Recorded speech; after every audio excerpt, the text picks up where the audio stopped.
저는 그 사이트 나중에 어떻게 하는지 좀 보려고요. 네, 안녕하세요. 부동산은 은퇴해서 팔기 전까지는 물물교환이다라고 얘기를 해요. 더 좋은 지역으로 옮겨갈 수 있을까? 이게 부동산을 공부하는 가장 핵심이에요.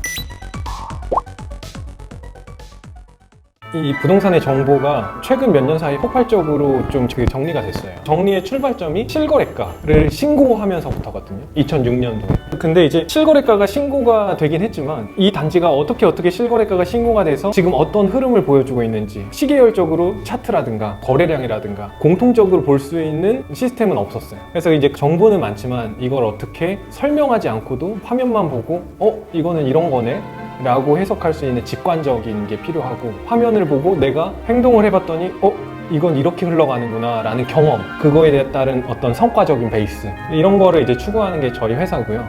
그 영역에서도 사람들이 가장 좋아하는 이제 아파트 정보를 그런 식으로 만들어보자 해서 만든 회사라고 보시면 돼요.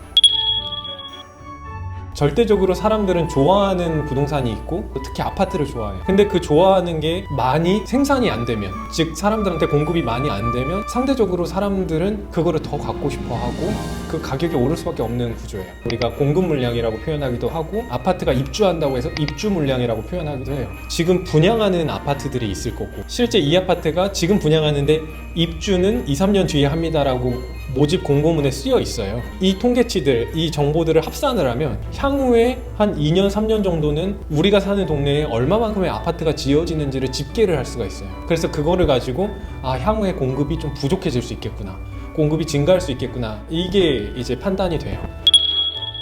일단은 그냥 여러 번 눌러보셔야 돼요. 아실 위에 입주 물량이라는 거를 보시면 서울에 1990년도부터 2024년도까지를 지금 집계를 한 거예요. 아파트들이 그 한 해 한 해 얼마나 지어지는지. 노무현 대통령 시절인 요 시절에 아파트 공급이 많이 되고, 이명박 대통령, 박근혜 대통령 시절에는 아파트 공급이 쭉 감소를 하죠. 그래서 실질적으로 2013년도에 서울의 아파트 공급이 가장 적어졌어요. 과거의 아파트 공급량 대비 현재의 아파트 신규 공급이 확 줄어들면, 그러니까 서울이라는 지역은 모든 사람들이 좀 살고 싶고 그 안에서 더 살고 싶은 동네는 신규 공급이 계속 감소하면 감소할수록 가격이 조금 오를 수밖에 없는 여지에 있는 거죠. 근데 그거를 예측할 수 있는 시장이 된 거예요. 이런 데이터 업체들이 생기면서. 그냥 여러분들이 사는 지역에 공급이 향후에 희소해지는지를 볼 필요가 있다. 근데 이거를 아래를 막대기를 쭉 이렇게 당겨보면 더 확대할 수 있고요. 그리고 이거를 월별로도 보실 수가 있어요. 분기별로도 보실 수가 있고. 그래서 이 시기마다 입주하는 아파트를 오른쪽에서 이렇게 목록을 보실 수가 있어요.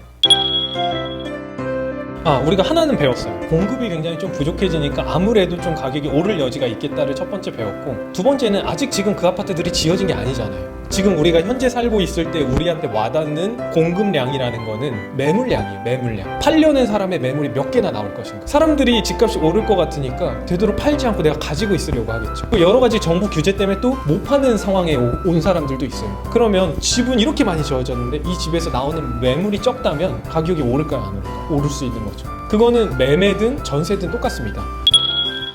공부하실 때 도움이 되시기 위해서 부동산 스터디란 제목을 붙인 이 중간에 항목이 있어요. 매물 증감이라는 화면이 있어요. 이거를 누르시면, 예를 들면 서울만 한번 눌러볼게요. 전세랑 월세를 체크 해제를 하고요. 감소 순으로, 즉 서울이라는 동네에서 매매, 즉 팔려는 매물이 어디가 제일 많이 감소해? 라고 보여주는 거예요. 한 달 전 대비 매물이 좀 감소한 동네를 보고 싶어 라고 하면 여기서 한 달 전을 선택하시면 돼요. 일별 매물 현황을 딱 눌러보면 매매 매물이 감소한 게 그래프로 이제 보여지는 거예요. 그러면 이제 우리가 생각해 볼 수가 있죠. 우리 동네에 매매 물건이 감소하고 있다는 건 팔 물건이 별로 없고, 팔 물건이 별로 없다는 건 가격이 떨어질 가능성보다 그래도 조금은 오를 가능성이 더 높네 라고 내가 판단을 하는 거예요. 이게 부동산 공부의 시작이에요. 그리고 이거를 우리가 지역으로 볼 수도 있지만 어떤 아파트가 더 많이 줄었는지 아파트로도 볼 수 있어요. 매매 물건이 한 달 전 대비 제일 감소한 아파트가 누구야? 그래서 여기에 보면 단지 보기를 딱 누르시면요, 위치가 어딘지가 오른쪽에 나오고요, 이 아파트의 매매 실거래가와 전세 실거래가가 나와요. 매매 물건이 많이 감소를 했는데 가격도 올랐네? 이 아파트는 전체적으로 팔려는 매물이 없다 보니까 가격이 저렇게 오를 수밖에 없는 게 좀 맞구나 라고 우리가 공부를 할 수가 있겠죠. 직관적으로 나는 부동산 시장에 귀 닫고 사는데 누군가는 저 아파트를 미래를 밝게 보고 사는구나 라고 할 수도 있겠죠.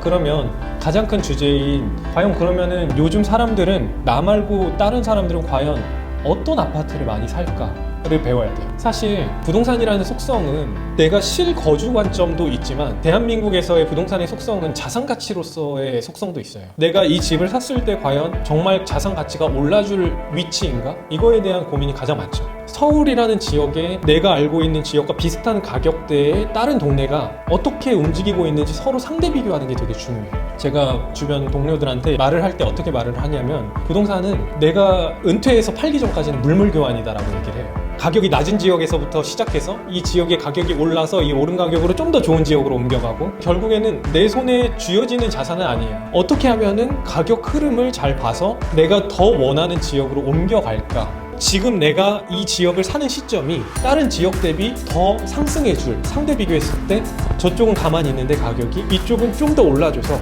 이 오른 가격으로 내가 실거주로 또 더 좋은 지역으로 옮겨갈 수 있을까? 이게 부동산을 공부하는 가장 핵심이에요. 결국엔 지금 사람들이 많이 사는 곳이 어딘가 라는 거를 좀 공부를 해야 돼요. 나는 우리 동네만 보고 있는데 사람들은 어디를 지금 보고 있는 거지? 그리고 그 이유가 뭐지? 왜 여기를 사는 거지?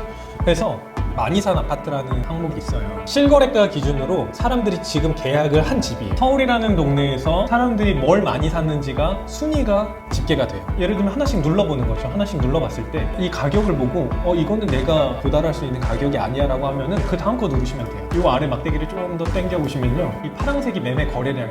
이때 사람들이 많이 샀다는 걸 알 수가 있죠. 그들도 너무 많이 고민을 하고 이렇게 샀을 거 아니에요. 계약서 쓰기까지. 그럼 나보다 앞서서 고민한 사람들이 그만큼 많다는 거 아니에요? 그럼 그 사람들이 최근에 산 그 근거를 배울 수가 있잖아요. 이해되시죠?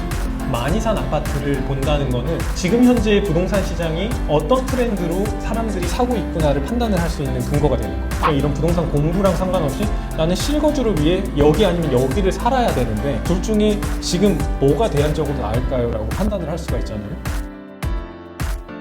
이런 가격 흐름을 비교한다는 의미는 뭐냐면 이미 그 동네 사람들이 저렇게 지불하고 살았는데 과연 부동산이 공급도 부족하고 매물도 부족하면 어느 지역을 더 가격을 더 쳐줄 것인가, 이런 고민을 해야 된다는 거예요. 그러려면 이 가격 흐름을 비교하는 거를 많이 해야 돼요. 그리고 가격 흐름이 향후에 이렇게 바뀌었다면 이거 왜 바뀐 거지? 라는 게 부동산 공부의 출발점이에요. 그러면 같은 가격이더라도 어떤 쪽을 선택을 해야겠어요? 사람들의 얘기가 많이 나오고 개발 이슈가 있는 게 더 낫겠죠. 그게 자산의 속성입니다.